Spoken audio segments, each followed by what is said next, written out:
federal government has introduced a stricter immigration policy to address the issue of visa overstays in Nigeria, reinforcing its commitments to border control and national security. Minister of Interior Olubunmi Tunji-Ojo clarified that Nigerians' visa on arrival policy has not been scrapped, but emphasized the government's firm stance on visa violations.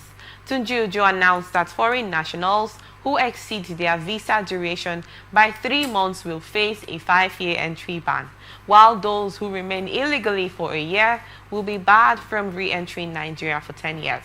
As part of broader immigration reforms, the government has introduced a 3-tier compliance list to categorize foreign nationals based on their adherence to regulations. The white list includes individuals who fully comply with visa rules and are welcome to enter Nigeria. The grey list covers those with minor infractions who have settled required penalties. The black list applies to individuals with serious violations, particularly those that threaten national security or significantly abuse immigration laws. Tunji-Ojo stressed that these measures are aimed at strengthening Nigeria's immigration framework, improving border management, and ensuring strict enforcement of visa regulations. Now the question would be, are there adequate measures that have been put in place for this to actually get to function? And let's look back at President Trump's administrative order that he put in place just as he was inaugurated the President of the Federal Republic of Nigeria. Deportation was one of it. Do we say that we had to take advice from Nehru Badu at the time when the Canadian visa was denied to the CEO, Chief of Army Staff? Is this one of the measures that we have decided to, get to put in place in order to work on visa, what's the word? Our visa policy, please. Yes, you see, we have been joking with serious things in this country. Our visa processes, the immigration into our country was at some point so porous. People in our neighboring communities can easily come into Nigeria unchecked. Like I stand to be corrected that most of the borders in the northeast, you can't identify them anymore. You can't even identify where the borders are. Mm. If there are stricter border control and security measures on our borders, we can assure that the security challenges will reduce to the barest minimum, because there is free flow of arms and ammunition, people coming in freely into our country. So government need to first of all own up their mistake, moving forward, be honest in the discharge of their functions. Those given the responsibility of security should henceforth not joke with what they are doing. They should be serious. As far as I'm concerned, they have not really done well in that regard. The security managers of our country have not achieved 20% in my own rating. Mm. They haven't gotten it right. So, by way of also, strengthening security, these measures is encouraging. I applaud. So you do not feel this measure is a coercion from the whole... No, I don't see it like that, because, for example, if you travel to the United States and you have an overstay, they will not only deport you. Well, has this policy been there before now? That's the question. From the statement, it is something they want to introduce. So why now? That's the question.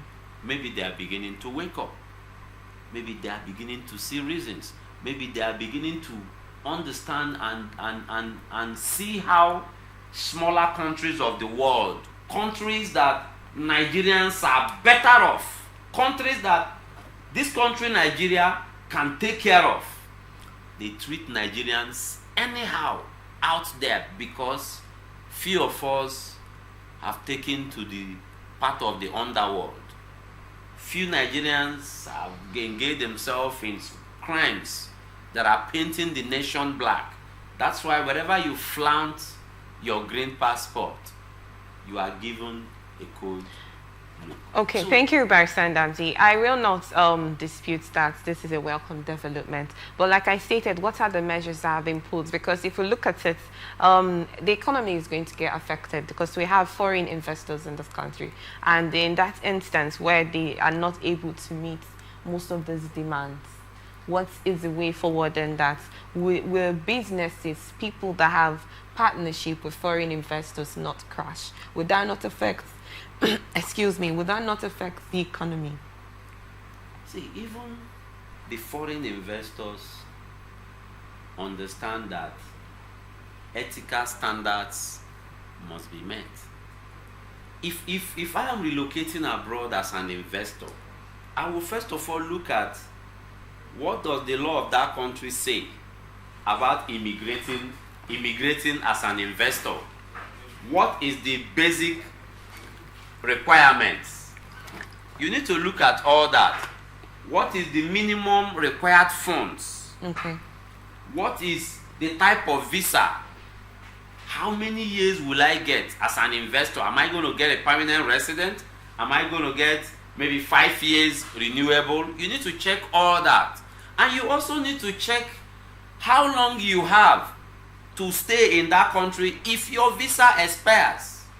So if an investor, you are not keeping to ethical standards, then you are not a good investor, because that investor should know that a country like Nigeria, even though we have made ourselves a laughing stock in the Committee of Nations, should know that there are rules here. Okay, thank you so much on that, Barrister Ndamdi. I want to get your thoughts on this, please, Mr. Judge. I think the process, there are methods put in place for foreign investors that want to invest in a country. The government make it very easy for them. And, so that's why they have the black, grey and white. Yes, they make it very easy for them. And I want to commend the minister for this reform they're trying to put in place. Okay. One of the things I would recommend is that we need to have a functioning data bank, a database, so that we have a good detailed information of those immigrating into the country, those migrating out of the country.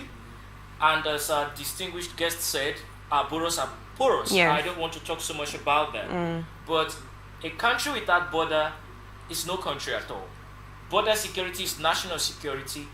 And Nigeria is a large country. Look at the landmass, very large. Then we need to ensure that we even employ more people, right, to man our borders, because most of these borders they are understaffed. So a country of over 200 million people, the immigration needs to employ more people to ensure that they meet up with the staff requirements. Okay. For a country as large as Nigeria, looking at the geography of the country and policing our borders, because policing the borders will also help in checkmating small arms and light ammunition. And of course, every time we keep reading the news about security problems, clashes, non-state actors, and all the security flashpoints across the country. Okay. What is the source of these arms? Look at the supply chain. Just like we talk about supply chain in terms of goods and services across the country, around the world, there is a supply of light arms and ammunition. Sure. And if you look at the North African countries like Libya, and all these countries that are facing a lot of crisis, there is a multiplier effect affecting countries within the West African region. And some of these arms and ammunitions are flowing in to countries in West Africa from these troubled spots in North Africa. So checkmating this cross-border flow of small arms and light ammunitions will require a modernized, functioning, efficiently run border security. And also getting the right people, putting the right people in place with the necessary training, the modern training. Our distinguished guys also talked about drones. Sure. So that can also be put in place. We can learn lessons from other countries that are working seriously on their borders and ensure that we establish best practices. Okay, thank you so much for that. But Barrister David did mention of how African countries, smaller countries, have been treating us. Do you think that a step ahead, that was the reason why this was introduced, or it was due to the fact that the federal government have seen that this is a necessity in order to move this country forward? Yes, in my own view, I think the government have just realized that it is a necessity to move our country forward. Then, in another ground, it could be that they have just woken up to do the right thing. So, let me also reiterate on the call to strengthen border security. Okay. There should be drone substations built. People should be trained to manage these drone substations. This issue of managing the border security, I think there should be also a thing of a reform going on, because most of these individuals at the borders have already been, they've been soaked into a particular structure that my God do now. So anything can go. So anything can go in and out of the system of the country. So I think that should be another consideration that should be checked in that instance. Thank you so much on this, gentlemen.